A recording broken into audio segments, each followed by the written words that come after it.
Cauliflower இந்த மாதிரி பீசஸாக கட் பண்ணி சுடு தண்ணியில் ஒரு 5 நிமிஷம் போட்டு எடுத்து வச்சுருக்கோம். அரிசி மாவு, கார்ன்ஃப்ளவர் மாவு, மைதா மாவு,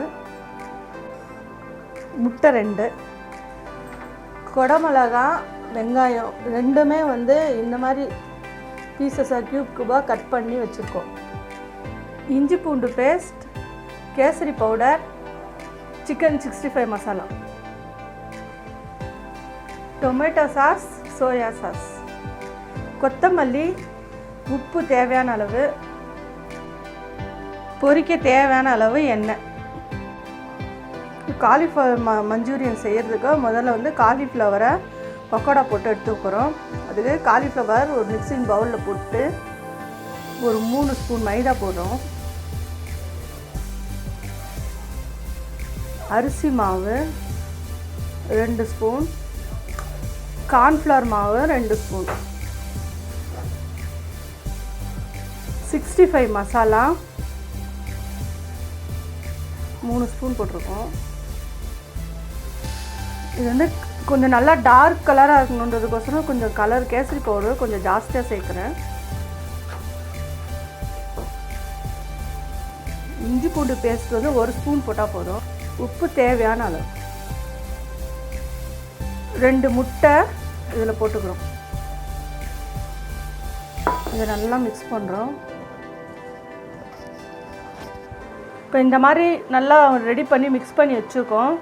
இது அந்த மாவு நல்லா அந்த காலிஃப்ளவரில் கோட்டிங் ஆகணும்.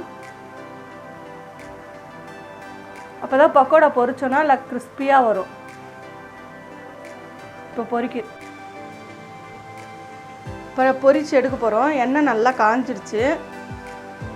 எண்ணெய் நல்லா காஞ்சதுக்கப்புறம் எண்ணெய் மீடியம் ஃப்ளேமில் வச்சுட்டு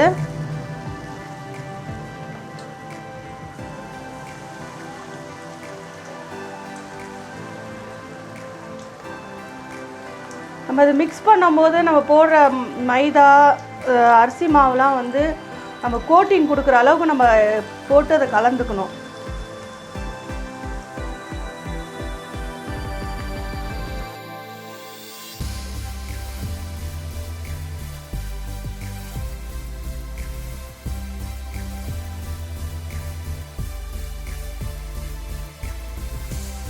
இது ஒரு பக்கம் நல்லா வந்ததுக்கப்புறம் நம்ம அப்படியே திருப்பி விடுறோம்.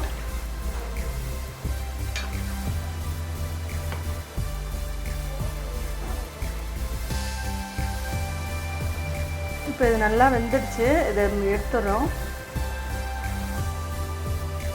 இது ஃபுல்லாக பொரிச்சு எடுத்தாச்சு. இது வச்சுருக்கோம். அடுத்து மஞ்சூரியன் செய்கிறதுக்கு ரெடி பண்ணணும். இப்போது காலிஃப்ளவர் பொரிச்சு எடுத்து வச்சாச்சு. இப்போ நம்ம மஞ்சூரியன் ரெடி பண்ணிக்கிறோம். அதுக்கு கடாயில் கொஞ்சம் 2 ஸ்பூன் எண்ணெய் விட்ருக்கோம். நம்ம க்யூப்ஸாக கட் பண்ணி வச்சுருந்தோம்ல அந்த வெங்காயம், இந்த குடமிளகா 2 இதில் போட்டுக்கிறோம்.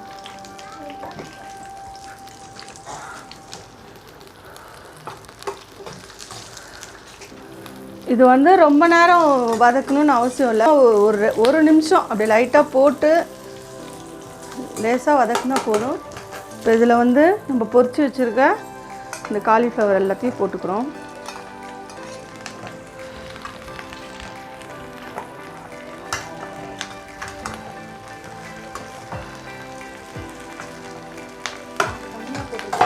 இது ஒரு 2 மினிட்ஸ் ஆனதுக்கப்புறம் நம்ம இதில் டொமேட்டோ சாஸ் போட்டுக்கிறோம்.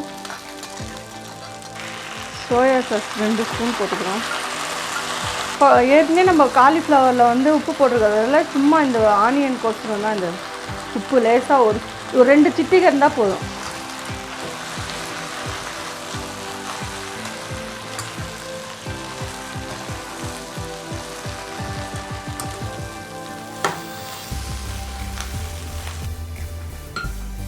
இப்போ நம்ம காலிஃப்ளவர் மஞ்சூரியன் ரெடி ஆகிடுச்சு.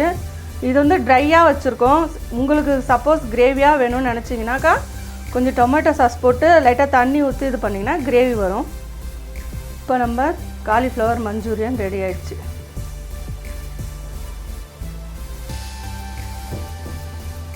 இப்போ இதை ஒரு பவுலுக்கு மாற்றிக்கிறோம். சூப்பரான காலிஃப்ளவர் மஞ்சூரியன் ரெடி ஆகிடுச்சு. இந்த டிஷ் உங்களுக்கு பிடிச்சிருந்தா லைக் பண்ணுங்கள், ஷேர் பண்ணுங்கள், கமெண்ட் பண்ணுங்கள், மறக்காமல் சப்ஸ்கிரைப் பண்ணுங்கள். எங்கள் விஸ்மி குக்கிங் சேனலுக்கு உங்கள் சப்போர்ட்டை கொடுங்க.